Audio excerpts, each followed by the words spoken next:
ఓం శ్రీ గురుభ్యో నమః. చిన్నారులకు ఒక మాట అండి.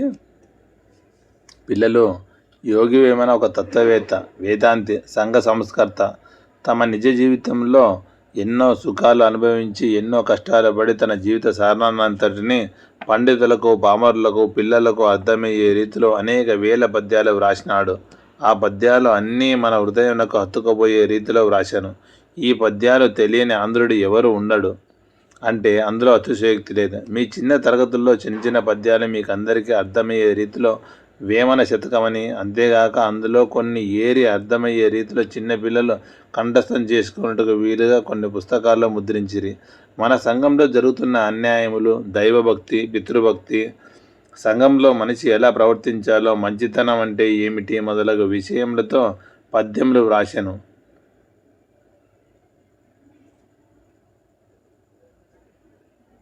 ఈ పద్యములలో చాలా వరకు అర్థం కావు కనుక వేమన సూక్తులు అని ఆ పద్యములలో సారాంశములు మీకు అర్థమయ్యే రీతిలో చెప్పడానికి నేను ప్రయత్నిస్తాను. ఇవి మీ పిల్లలందరికీ భవిష్యత్తులో ఎలా మెలగాలి, పెద్దలతో తోటి వారితోనూ ఎలా ప్రవర్తించాలి అనే విషయం తెలుస్తుంది. ఇది ముఖ్యంగా వ్యక్తిత్వ వికాసానికి తోడ్పడుతుంది.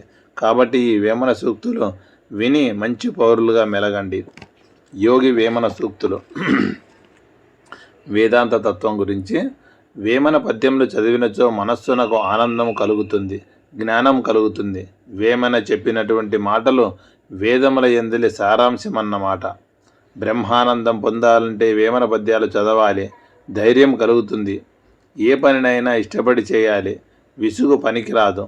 అందరూ మెచ్చుకుంటారు కూడా. కుల మత భేదాలు లేకుండా జనులు కలిసిమెలిసి ఉండాలి. భార్యాభర్తలు ప్రేమ కలిగి ఉంటేనే బాగుంటుంది. గుణము ప్రధానం కానీ రంగు అంత ముఖ్యం కాదు.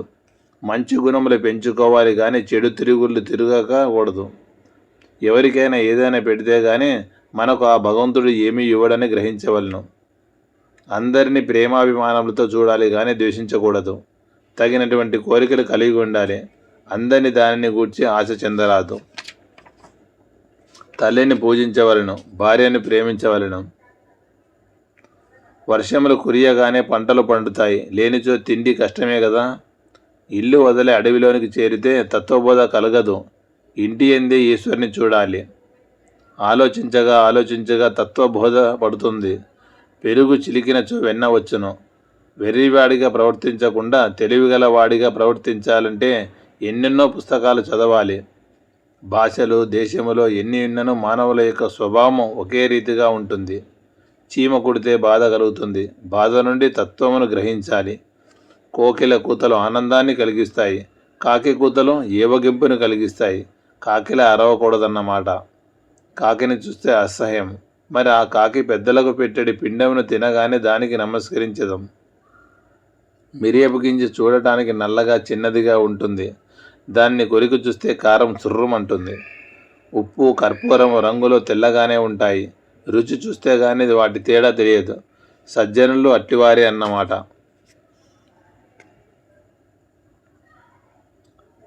మామూలుగా మాట్లాడితే అర్థవంతంగా ఉండాలి. ఊక తంపుడు ఉపన్యాసాలు చెప్పకూడదు. నలుగురితో పాటు నారాయణగా అన్నట్లు అందరి మాట ఒకటైతే పని సులభం అవుతుంది. పెద్దవాళ్ళ గొప్పతనంను గౌరవించి వారి నుండి జ్ఞానమును పొందుటకు ప్రయత్నించాలి. పుస్తకం చదివితే సరిపోదు, అర్థం చేసుకొని చదివితే జ్ఞానం పెరుగుతుంది. ఎలకతోలు ఎంత ఉతికినా దాని సహజమైన నలుపు రంగు ఏమాత్రం పోదు. దుష్టునికి జ్ఞానము కలగదు. వేప చెట్టునకు పాలు పోసి పెంచితే దాని చేదుతనం పోదు. అట్లే దుష్టునికి జ్ఞానము అబ్బదు. గంగలో స్నానం చేసిన కాకి తెలుపుగా మారదు. వృద్ధుడు, బాలుడు కాలేడు కదా. వయసుతో పాటు జ్ఞానం పెరగాలి. పుణ్య స్నానాలు చేసినంత మాత్రం చేత పుణ్యం కలగదు. మనసును పవిత్రంగా ఉంచుకోవాలి. దేనికైనా మనసే ప్రధాన కారణం అవుతున్నది. అందుచేత ఏ పనినైనా మనస్ఫూర్తిగా చేయాలి. దానములన్నింటిలో అన్నదానం గొప్పది.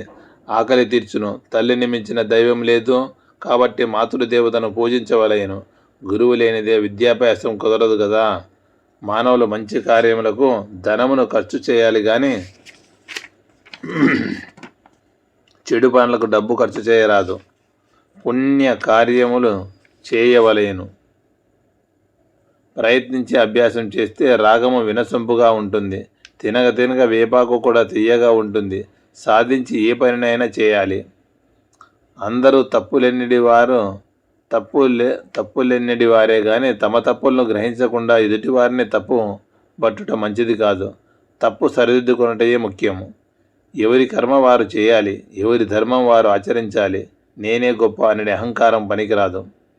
చెప్పులో రాయి ఉంటే సరిగా నడవలేము, కంటిలో నలుసు ఉంటే సరిగా చూడలేము, చెవిలో జోరిగా చప్పుడు చేస్తూ ఉంటే సరిగా వినలేము. ఇంటిలో పోరు మంచిది కాదు. ప్రశాంతంగా ఉంటేనే ఏ పని అయినా చక్కగా నెరవేరుతుంది. అందరు కలిసి ఉంటే సుఖం ఉంటుంది. బంధువులను వీడరాదు. కుక్క తోక పట్టుకుంటే గోదావరిని ఈదలేము కదా. చెప్పు తినడి కుక్కకు చెరుకు గల తీపి తెలియనట్లు అల్పులకు అధికారం ఇవ్వకూడదు. గొప్ప వాళ్ళని దూరం చేస్తాడు. పాలతో బొగ్గును కడిగితే నలుపు పోయి తెల్లగా రాదు కదా. అట్లే నీచుడు తన చెడ్డ గుణములను విడిచిపెట్టలేడు. బొగ్గునకు నీచునికి పోలికే అన్నమాట. కులము గోత్రం అని చెప్పువాడు గుడ్డివానితో సమానుడు. కుల మత భేదాలు ఎంచకూడదు. మానవులందరూ ఒకటే అని గ్రహించాలి. రాళ్లకు రప్పలకు పూజ చేయుట కంటే మానవ సేవ చేయుట మాధవుని యొక్క సేవతో సమానం. మానవ సేవయే మాధవ సేవ కదా. సిగ్గు శరము లేకుండగా మానవుడు ప్రవర్తించకూడదు. సృష్టి రహస్యమును గ్రహించి ప్రవర్తించవలను. దుర్గంధ భూయిష్టములైన వాటిని వదిలి సుగంధములను అనగా మంచి వాసనలు మానవుడు రుచి చూడవలను. వాసన లేని పువ్వు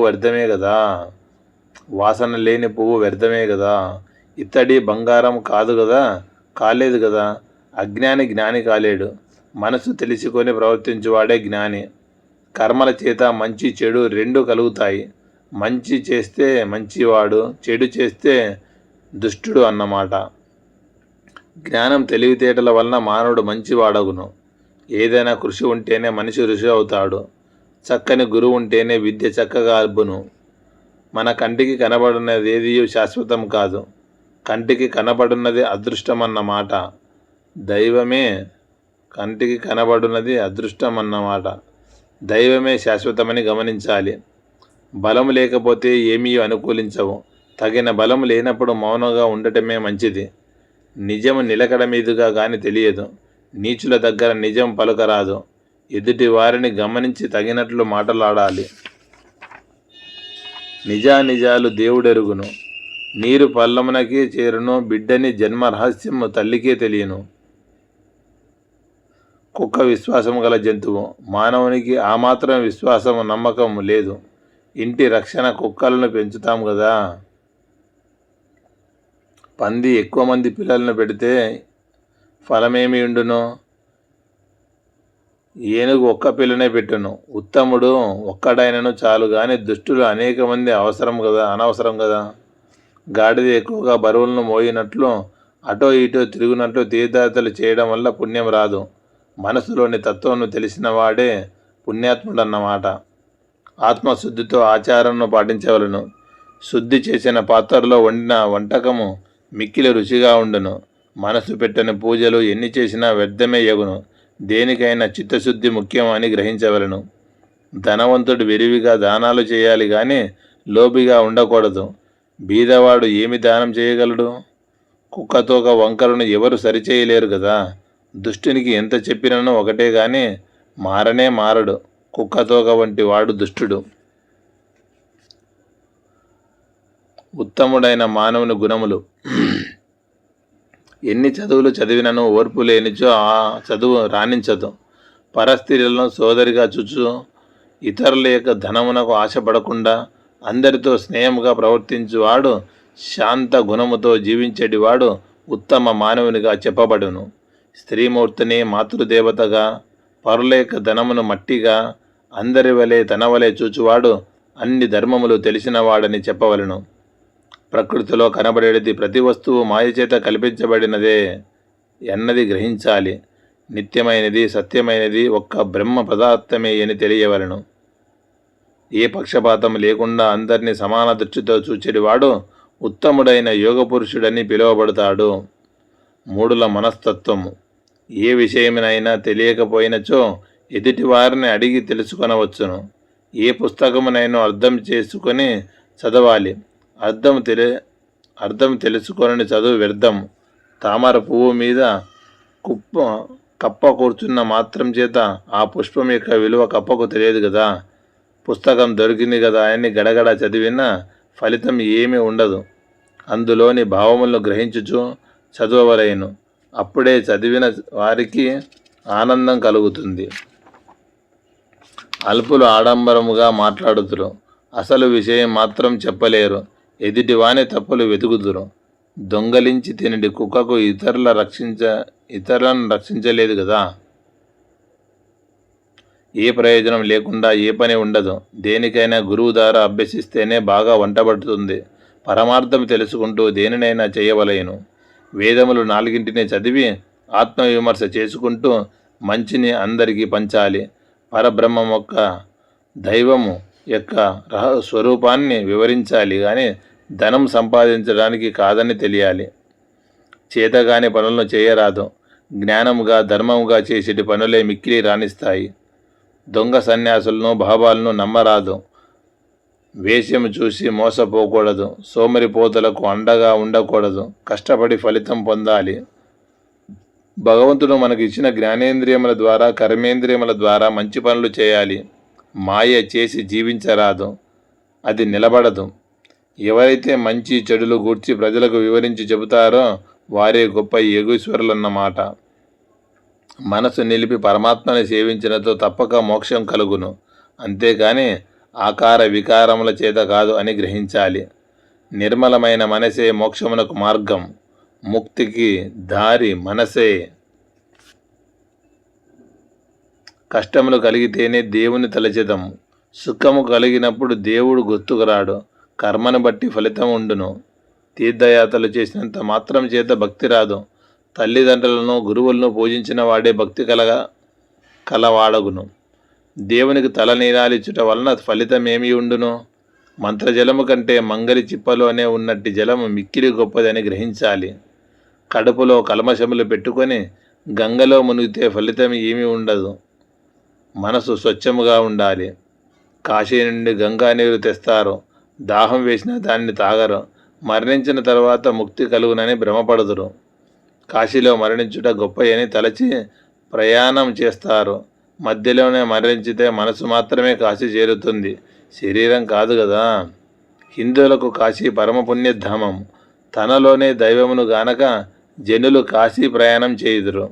మానవుని మనసే భగవంతుడిని గ్రహించాలి.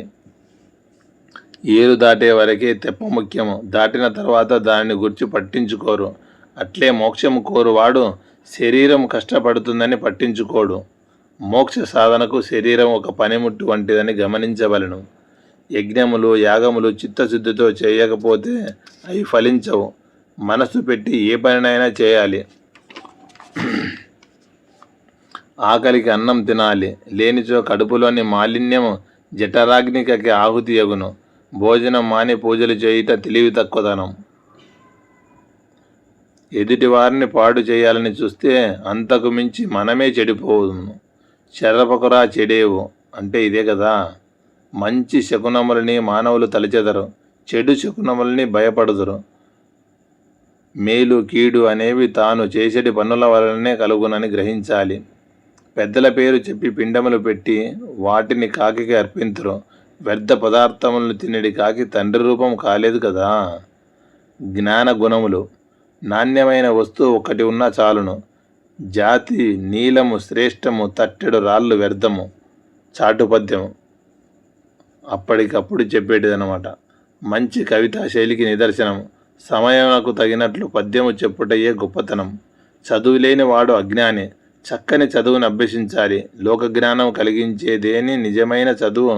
విద్య లేని వాడు వింత పశువు అన్నమాట. విద్యలోని పరమార్థంను గ్రహించాలి. డబ్బు లేనిదే ఎందుకు మానవుడు పనికిరాడు. కోరికలు ఉంటేనే దేనినైనా సాధించగలము. ప్రయత్నం చేసి పనులు సాధించుకోవాలి. సరి అయిన గురువు దగ్గర శిక్షణ అన్ని ప్రయోజనములను కలిగించును. జ్ఞాన మార్గంను తెలిపేడు వాడే పరమ గురువు.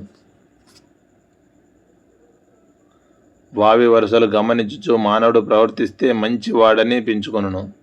గుణములు ప్రధానం కానీ కులములు ప్రధానం కాదు కదా. ఏదైనా అర్థం తెలియకుండా చదవరాదు, దానివలన ఫలితం ఉండదు. బంగారం మిక్కిలి విలువైనది అయినను కంచు మ్రోగినట్లు మ్రోగలేదు. అల్పుడు ఆడంబరముగా మాట్లాడును, మంచివాని మాట చల్లదనం కలిగించును. తగని చోటులో మేమే గొప్ప అని పలకరాదు. సమయమును సందర్భమును బట్టి మాట్లాడవలను. ప్రళయకాలం నందు మరియాకు కృష్ణుడు ఉండును కదా. ఆ పరిస్థితుల్లో కృష్ణునికి అదే తగిన ప్రదేశమని గ్రహించాలి. ప్రళయకాలం నందు మర్రి ఆకుపై కృష్ణుడు ఉండును కదా. ఆ పరిస్థితుల్లో కృష్ణునికి అదే తగిన ప్రదేశమని గ్రహించాలి. వటపత్ర సాయిలాగనమాట. సమయోచితముగా మాట్లాడవలను. ఎదుటివాని స్వభావం బట్టి మాట్లాడాలి. తన శక్తియుక్తులు గమనించాలి. అట్టివాడే నిజమైన పండితుడు. ఏదైనా ఒక పని చేయాలన్నదే దాన్ని స్వీకరించి పూర్తి అయ్యే వరకు పట్టు విడవకుండా పూర్తి చేయాలి. పట్టు విడవరాదని భావము లేనిచో మౌనంగానే ఉండవలను. విమర్శకులకు భయపడి చేయదలిచేటి పనిని మానుకొనరాదు. కార్యశూరునికి మెలగవలను. దొంగయోగి అన్నీ తెలిసిన వాని వలె నటిస్తాడు కానీ ఏమీ చెప్పడు. ఉత్తమ యోగి ఉన్నదంతా చక్కగా చెప్పును. మానవుడు జ్ఞానంతో కూడి కార్యాలు చేయవలను. రాజు ప్రజలను కన్నబిడ్డల వలె చూచి పరిపాలన చేస్తేనే అతడు రాజు అనిపించుకుంటాడు. అట్లే గురువుగారు విద్యార్థిని చక్కగా తీర్చిదిద్దినప్పుడే మంచి గురువు అనిపించుకుంటాడు. కుల వృత్తులను గౌరవించుచు ఆయా వృత్తి విద్యలలో మానవుడు రాణించవలను. మనసును అదుపులో ఉంచుకుంటే మంచి గుణములు అలవాటవుతాయి. ఏనుగును చూసి కుక్కలు మరుగుతే ఏనుగు ఏమీ కాదు. దుష్టులు మాట్లాడిన వాటిని పట్టించుకొనకూడదన్నమాట. ఈ శరీరమంతయు చెడు వాసనలతో కూడి ఉన్నది. యోగులు శాశ్వతముగా పరబ్రహ్మను తలచి శరీరం కృషింపజేసుకుందురు. దైవముపై ధ్యాస పెట్టుదురు. మర్రి చెట్టు మిక్కిలి పెద్దది, దాని విత్తనం చాలా చిన్నది. అట్లే చేసిన పుణ్యం కొంచెమైనను చాలనని అర్థం. మత కలహాలు లేకుండా భగవంతుడిపై దృష్టి పెట్టి భజనలు చేసి మోక్షమును పొందవలను. ఆత్మ పరమాత్మ ఒకటిగా తలచి మానవ సేవ చేయవలను. నిశ్చలమైన భక్తి ఉండాలి. అదే మోక్ష మార్గము. సత్వ రజస్తమో గుణములను జయించి శివయోగిగా ప్రవర్తించాలి. సత్యమును పలుకుట కన్నా దానిని మించిన ధర్మం ఏదీ లేదు. మహాత్ములు వేరుగా ఉన్న పరమాత్మ మాత్రం ఒక్కడే అని గ్రహించుము.